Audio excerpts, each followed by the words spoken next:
Hello, students, teachers, parents, history nerds. Hello, everybody, and welcome to Nutshelled History, where we lay out the facts, the good, the bad, and the ugly. Today, we are going to continue our United States history series by looking at World War I and the 1920s.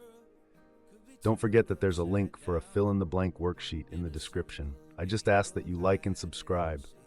I apologize for any mispronunciations ahead of time. I do my best. While there hadn't been any massive blowouts, the 50 years before World War I were as peaceful as a family road trip with no snacks. Nationalism made sure old grudges between countries stayed fresh, like leftovers you keep reheating.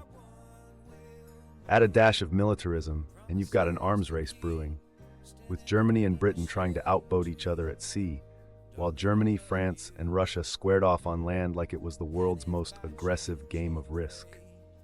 To make things even cozier, European leaders started forming alliances. Germany, Austria-Hungary, and Italy formed the Triple Alliance, basically the Mean Kids table, while France, Russia, and Great Britain linked up to form the Triple Entente, the cool but concerned table. Then in 1914, a Serbian teenager decided it was a good idea to assassinate Archduke Francis Ferdinand of Austria-Hungary, and suddenly all the alliances kicked in.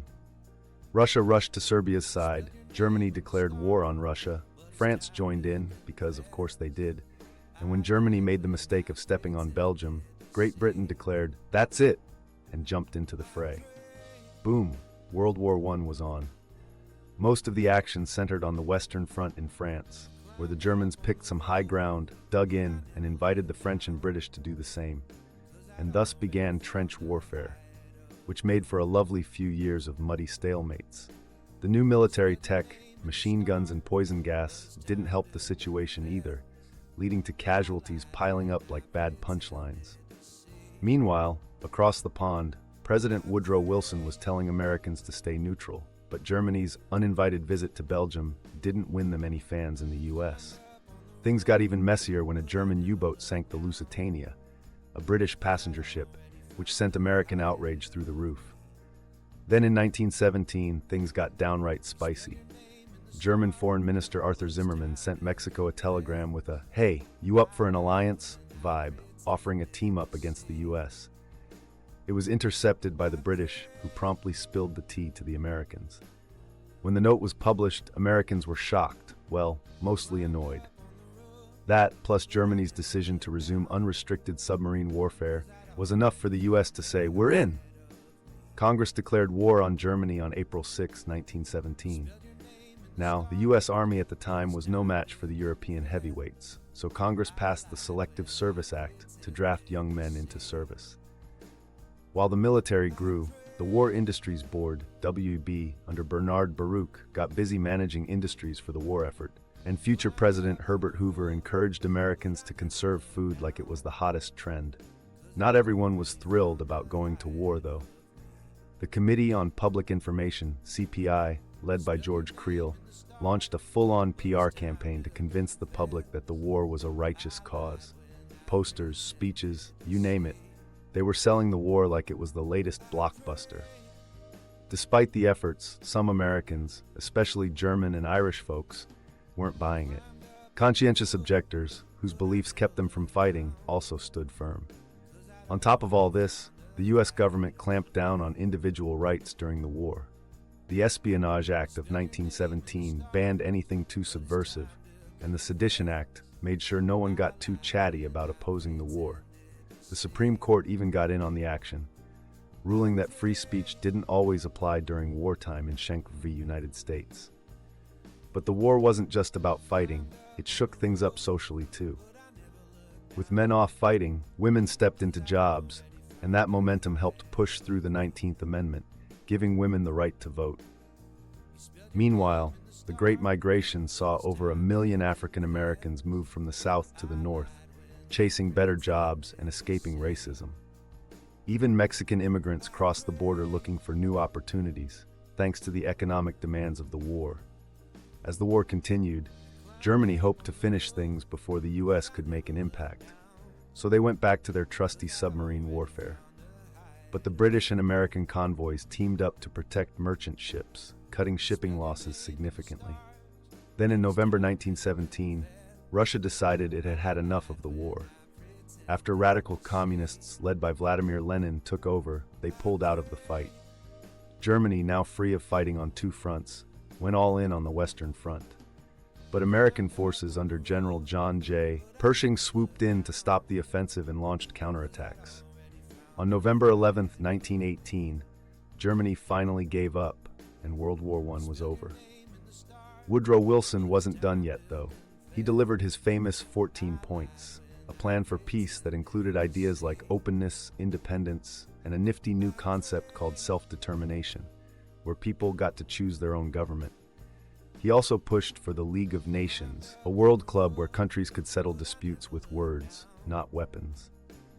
In 1919, the victorious Allies met in France to discuss peace, and while Wilson got his League of Nations, the rest of the treaties were as full of issues as a soap opera. Germany was hit with reparations, and when the map of Europe was redrawn, it looked like someone had thrown self-determination out the window. Back home, many Americans weren't thrilled with the treaty. A group of senators called the Irreconcilables said, "Hard pass" on joining any international organizations like the League of Nations. Then there were the reservationists, led by Henry Cabot Lodge, who wanted to tweak the treaty but still give it a shot. Wilson and the Senate couldn't agree, so the U.S. didn't ratify the treaty. Without American support, the League of Nations was like a club without its star player, and world peace? Well, that would have to wait. The end of World War I wasn't exactly a victory lap for everyone.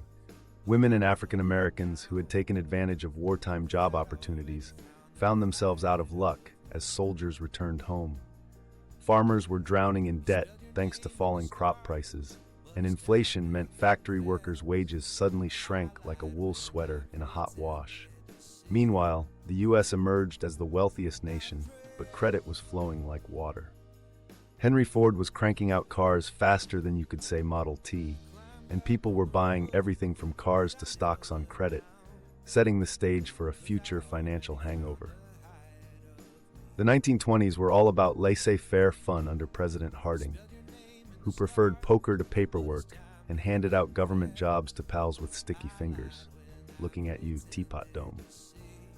Harding didn't survive to see the fallout, leaving the mess to Coolidge, who kept things quiet. Too quiet, especially when it came to farmers' problems and racial tensions. On the global stage, the U.S. tried to convince Europe to pay its war debts while pushing the Kellogg-Briand Pact, which banned war but had all the enforcement power of a strongly worded letter. Back home, city dwellers embraced modern life, while rural folks clung to their farms and fundamentalist beliefs.